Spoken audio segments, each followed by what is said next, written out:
الحمد لله رب العالمين والعاقبة للمتقين والصلاة والسلام على أشرف الأنبياء والمرسلين وعلى آله وصحبه أجمعين وبعد সম্মানিত ভাই ও বোনেরা আসসালামু আলাইকুম ওয়া রাহমাতুল্লাহি ওয়া বারাকাতুহু। আল্লাহ পাকের শুকরিয়া আদায় করছি, তিনি অত্যন্ত দয়া করে আমাদেরকে সুন্দরভাবে এবং সুস্থতার সাথে রোজাগুলো রাখার তৌফিক দান করেছেন। আলহামদুলিল্লাহ ওয়া শুকরুলিল্লাহ। আমরা রমাদানের শেষ দশকের একেবারে কাছাকাছি এসে পৌঁছেছি। আর কয়েকটা রোজা রাখলেই আমরা শেষ দশকে পৌঁছে যাব ইনশাআল্লাহ। এই শেষ দশকে আল্লাহ সুবহানাহু ওয়া তাআলা বিশেষ একটা ফজিলতপূর্ণ রাত রেখেছেন, যে রাতকে আমরা লাইলাতুল কদর হিসেবেই জানি। হাদিস শরীফের ভাষ্য মতে রাসূলুল্লাহ সাল্লাল্লাহু আলাইহি ওয়াসাল্লাম শেষ দশকে ইবাদত বন্দেগীর ব্যাপারে অত্যন্ত সিরিয়াস হয়ে যেতেন। বলা হয় যে তিনি কোমর বেঁধে নামতেন এবং তিনি তার পরিবার পরিজনকে জাগিয়ে দিতেন ইবাদত বন্দেগী করার জন্য এবং নিজে নির্ঘুম রাত যাপন করতেন, আল্লাহর ইবাদত বন্দেগীর মাধ্যমে রাত কাটাতেন। শেষ দশকের প্রতিটা রাতই গুরুত্বপূর্ণ, বিশেষভাবে বেজর রাতগুলো আরো বেশি গুরুত্বপূর্ণ। আমরা দীর্ঘ 1 মাস রোজা রাখবো, আল্লাহ যদি তৌফিক দেন। এর মধ্যে যে ফজিলতপূর্ণ রাত লাইলাতুল কদর, সেই রাতটা যদি আমরা মিস করে ফেলি তাহলে আমাদের জন্য বড় দুর্ভাগ্য বা আফসোসের বিষয় হবে এটা। এজন্য আমরা চেষ্টা করব লাইলাতুল কদর যাতে কোনোভাবে আমাদের কাছ থেকে মিস না হয়ে যায়।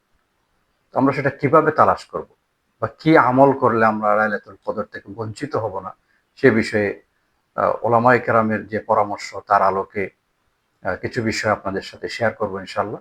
আশা করছি আমরা সবাই উপকৃত হতে পারব। প্রথমত, শেষ দশকের যে রাতগুলো আছে সেই রাতগুলোর জন্য আমরা এখন থেকেই একটা পরিকল্পনা করব এবং এই পরিকল্পনাগুলো আমরা এখন থেকে করব। আমি শেয়ার করছি আপনাদের সাথে।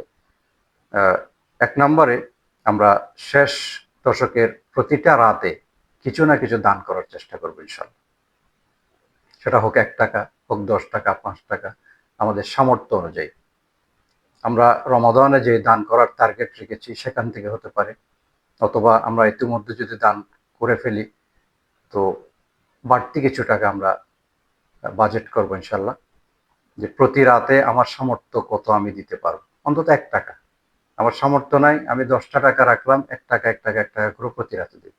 এমন না যে আমি এক রাতেই 10 টাকা দিয়ে দিব, এরকম না।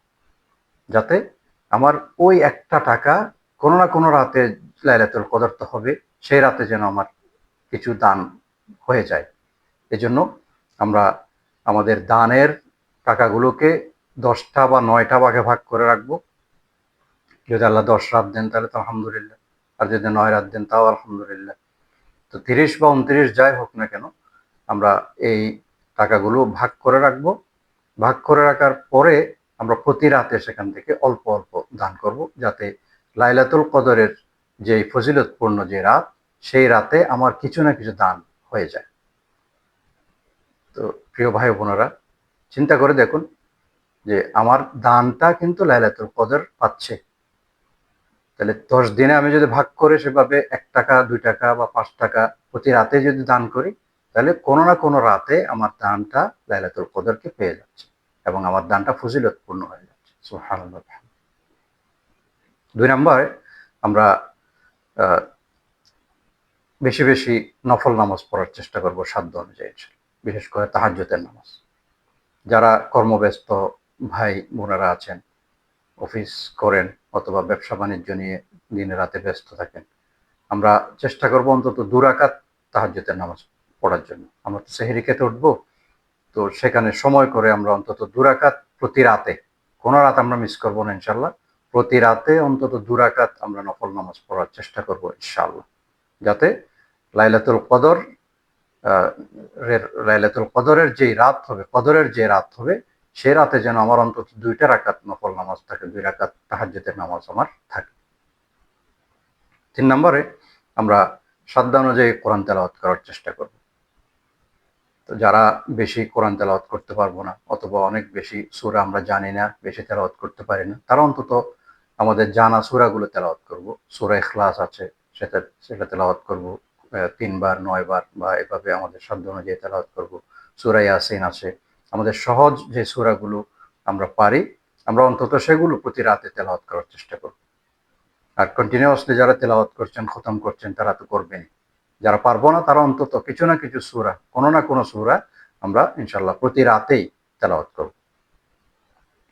৪ নাম্বার, যাদের অফিস নেই বা প্রতিষ্ঠান ইতিমধ্যে যারা বন্ধ পেয়েছেন প্রতিষ্ঠান থেকে, আমরা চেষ্টা করব যে এই ১০টা রাত না ঘুমিয়ে কাটানোর জন্য। আল্লাহ তাআলা হায়াত দিলে ইনশাআল্লাহ আমরা অনেক ঘুমোতে পারবো। এই ১০টা রাত আমরা চেষ্টা করব না ঘুমিয়ে ইবাদত বন্দেগি, জিকির আজকার, কোরআন তেলাওয়াত, দান সাদাকা ইত্যাদির মাধ্যমে কাটিয়ে দেওয়ার চেষ্টা করব এবং আমাদের পরিবার পরিজনকেও আমরা সেভাবে করার জন্য উপদেশ দিব, তাদেরকেও সাথে রাখবো, সাথে নামাজ আদায় করার চেষ্টা করবো ইনশাআল্লাহ। ৫ নম্বরে যে দোয়াটা রাসূলুল্লাহ সাল্লাল্লাহু আলাইহি ওয়াসাল্লাম আয়েশা রাদিয়াল্লাহু তাআলা আনহাকে শিখিয়ে দিয়েছেন, সেই দোয়াটা আমরা বেশি বেশি পড়ব। আল্লাহুম্মা ইন্নাকা আফুউন তুহিব্বুল আফওয়া ফা'ফু আন্নি। অথবা আমরা বলতে পারি আল্লাহুম্মা ইন্নাকা আফুউন কারীম তুহিব্বুল আফওয়া ফা'ফু আন্নি।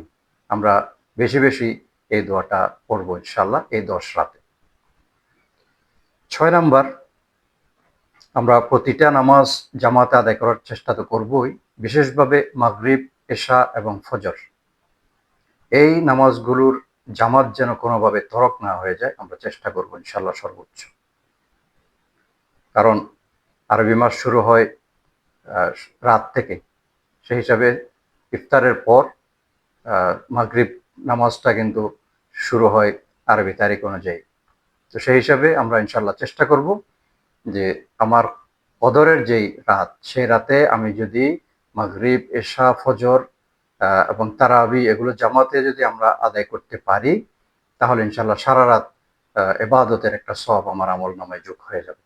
এজন্য আমরা সর্বোচ্চ চেষ্টা করব এই ১০ রাতে অন্তত মাগরিব, এশা, ফজর নামাজগুলো জামাতে আদায় করার জন্য, যাতে আমরা সেই ফজিলত থেকে বঞ্চিত না হই।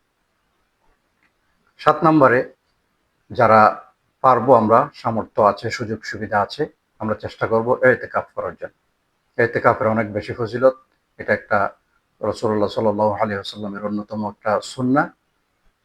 আমরা চেষ্টা করব যারা পারি ইতিকাফ পালন করার জন্য এবং ইতিকাফ পালনের মাধ্যমে লাইলাতুল কদরকে তালাশ করা আমাদের জন্য আরো সহজ হবে এবং বেশি বেশি ইবাদত বন্দেগী করার সুযোগ হবে। তো আমরা চেষ্টা করব যারা পারি ইতিকাফ পালন করার জন্য।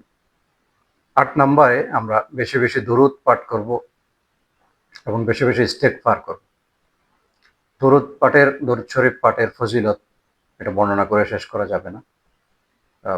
আপনার প্রতিটা সমস্যার সমাধান দরুদ পাঠের মাধ্যমে আল্লাহ সুবহানাহু ওয়া তাআলা যে বরকত দেন, তাতে হয়ে যায়, গুনাহ মাফ হয়, রহমত পাওয়া যায়, অনেক সমস্যার সমাধান হয়ে যায়। এভাবে অনেক ফজিলত আছে এবং ইস্তেগফারের ফজিলতও কিন্তু অনেক বেশি।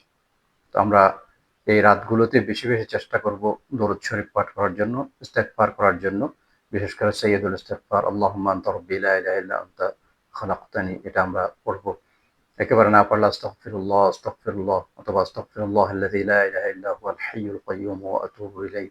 যে যেভাবে পারি, হাঁটতে, বসতে, খাবার খেতে যাচ্ছি অথবা একটু বিশ্রাম নিলাম, একটু ইবাদত বন্দেগী করে একটু রিল্যাক্সে বসলাম, তখন আল্লাহুম্মা সাল্লি আলা সাইয়্যিদিনা মাওলানা মুহাম্মদ ওয়া আলিহি ওয়া আসহাবিহি ওয়াসাল্লাম।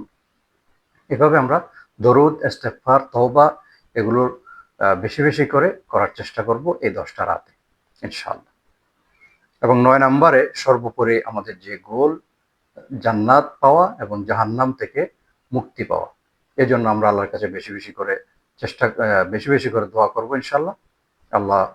আল্লাহুম্মা ইন্নী আসআলুকাল জান্নাহ ওয়া আউযু বিকা মিনান নার, অথবা আল্লাহুম্মা আজিরনি মিনান নার, আল্লাহুম্মা আজিরনি মিনান নার। এই যে জান্নাত পাওয়ার জন্য আমরা আল্লাহর কাছে বেশি বেশি দোয়া করব, বিশেষ করে জান্নাতুল ফেরদাউস পাওয়ার জন্য দোয়া করব এবং আমরা আল্লাহর কাছে আরো দোয়া করব আল্লাহ যেন আমাদেরকে জাহান্নাম থেকে পরিত্রাণ দেন। এবং পুরো মুসলিম উম্মার জন্য আমরা দোয়া করব, আমাদের মা বাবা যাদের বেঁচে আছেন তাদের হায়াতের জন্য, সুস্থতার জন্য দোয়া করব, যাদের মা বাবা নেই তাদের মাগফিরাতের জন্য দোয়া করব। আমরা আমাদের পূর্বপুরুষ যারা দুনিয়া ছেড়ে চলে গিয়েছেন তাদের জন্য দোয়া করব, আমাদের সন্তান সন্ততির জন্য দোয়া করব।